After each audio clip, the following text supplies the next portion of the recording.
कैसे हैं आप लोग। मैं रवि और ये जगह है ओनली स्टडी प्लेस जहाँ सिर्फ पढ़ाई की बातें होती हैं।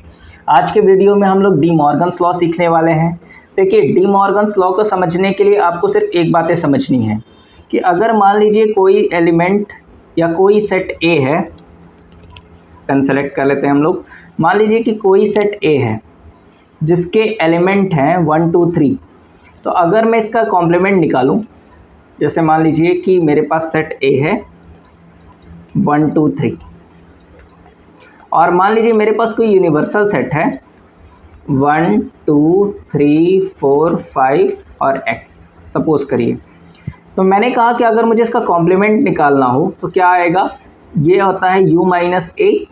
तो अगर मुझे इसका कॉम्प्लीमेंट निकालना हो तो मैं यूनिवर्सल सेट में से सेट ए के एलिमेंट को माइनस कर दूंगा, तो मेरे पास आ जाएगा a का कॉम्प्लीमेंट 4 5 6। तो आप देख पा रहे होंगे कि एक चीज़ समझ में आ रहा होगा कि जो भी वैल्यू a में था वो a के कॉम्प्लीमेंट में नहीं है। समझ पा रहे हैं। जैसे देखिए यहाँ पर इसी के हिसाब से अगर मेरे पास सेट b में जो वैल्यू था वो था 3 4 5, लेकिन अगर b के कॉम्प्लीमेंट में देखूँ तो क्या है 1 2 x। समझ में आ रहा है ये चीज़। अगर मेरे पास a इंटरसेक्शन b डैश ये था x, ठीक है। तो अगर मैं इसका a इंटरसेक्शन b निकालूं, यहाँ पे देखिए तो a इंटरसेक्शन b कितना आ जाएगा, 3 आ जाएगा। देख पा रहे हैं। मेरे पास a यूनियन b मैंने निकाला इस सेट के हिसाब से a यूनियन b, तो देखिए मेरे पास आया 1 2 3 4 5, लेकिन जैसे ही मैंने इसका कॉम्प्लीमेंट निकाला वो क्या आ गया, x। इसका मतलब क्या है कि देखिए जो भी वैल्यू किसी सेट में रहेगा, जो भी वैल्यू किसी सेट में रहेगा उसके कॉम्प्लीमेंट में वो वैल्यूज़ नहीं रहेंगी, वो एलिमेंट्स नहीं रहेगा।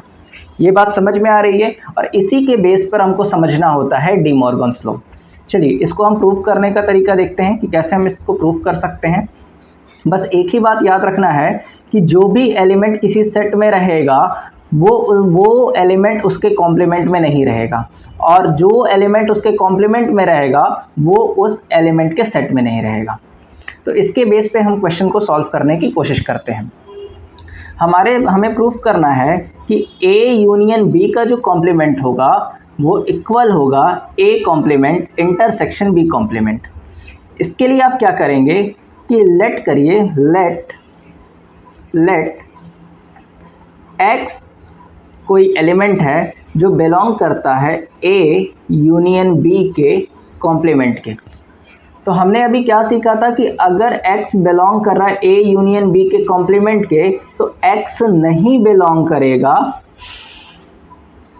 a यूनियन b में, क्योंकि हमने यही अभी सीखा कि जो कॉम्प्लीमेंट में होगा वो उसके नॉर्मल सेट में नहीं होगा, और अगर वो उसके नॉर्मल सेट में होगा तो वो उसके कॉम्प्लीमेंट में नहीं होगा।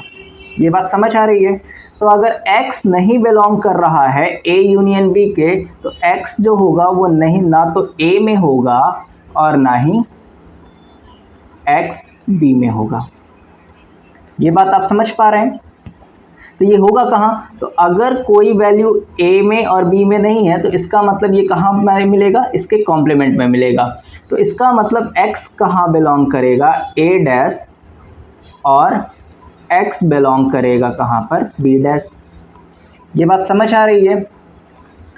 तो अगर मैंने कहा कि x a में भी है और x b में भी है, तो इसका मतलब है कि x जो है वो बिलोंग करेगा इनके इंटरसेक्शन में भी।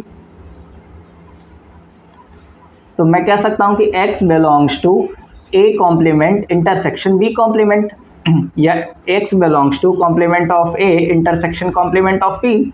तो यहाँ से अगर मैंने देखा कि x जो था a यूनियन b के कॉम्प्लीमेंट में भी था और x जो है a complement intersection b complement में भी है, तो मतलब मैं कह सकता हूँ यहाँ से कि a यूनियन b का कॉम्प्लीमेंट जो हो जाएगा, इसको मैं थोड़ा सा रफ कर दूँ, ये सिलेक्ट नहीं हुआ, अब हो गया।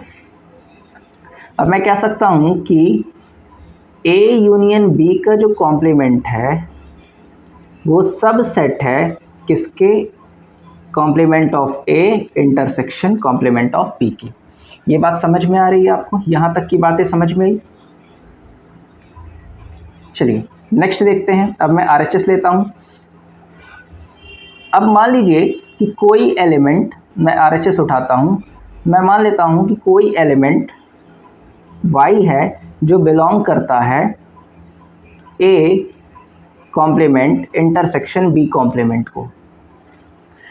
तो मैं लिख सकता हूँ कि y बिलोंग करता होगा किसको, A को, A में, एंड y बिलोंग करता होगा किसमें, B के कॉम्प्लीमेंट में।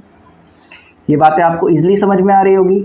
अच्छा, अगर ये y का जो एलिमेंट है वो A कॉम्प्लीमेंट और B कॉम्प्लीमेंट में है तो कहाँ नहीं होगा, A में नहीं होगा और B में नहीं होगा। यही मैंने आपको स्टार्टिंग में बताया था। तो यहाँ से मैं कह सकता हूँ कि y जो है बिलोंग नहीं करेगा, does not belongs to A, and y does not belongs to B। ये बात समझ में आ रही होगी।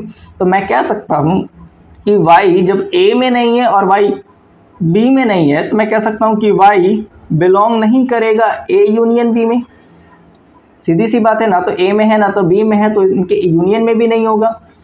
तो यहाँ से आपको समझ में आ रहा होगा कि अगर ये A यूनियन B में नहीं है तो होगा कहाँ पर, इसके कॉम्प्लीमेंट में होगा। इसका मतलब y बिलोंग कर रहा होगा कहाँ पर, A यूनियन B के कॉम्प्लीमेंट में। ये बात समझ पा रहे हैं। तो देखिए, अगर मैं स्टार्टिंग से देखूं तो y जो था कहाँ बिलोंग करता था, complement of A intersection complement of B, और अभी y कहाँ बिलोंग कर रहा है, A यूनियन B के कॉम्प्लीमेंट में। तो मैं कह सकता हूँ कि complement of A intersection complement of B is the subset of A union B के कॉम्प्लीमेंट पे। तो अब आपने एक रूल पढ़ा होगा कि if A is the subset of B and B is the subset of A, तो इसका मतलब क्या होता है, A is equal to B होता है।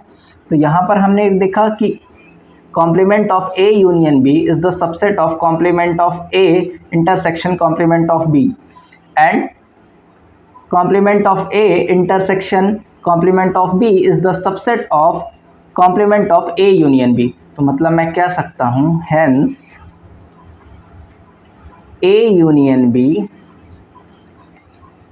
का कॉम्प्लीमेंट ये इक्वल हो जाएगा complement of A intersection complement of B। यहाँ से यही होता है डी मॉर्गन्स लॉ, और यही चीज़ हमें प्रूफ करना था। चलिए, उम्मीद करते हैं आपको वीडियो पसंद आई होगी। अगर पसंद आई हो तो चैनल को लाइक करें, सब्सक्राइब करें, शेयर करें। मिलते हैं नेक्स्ट वीडियो में। Thank you.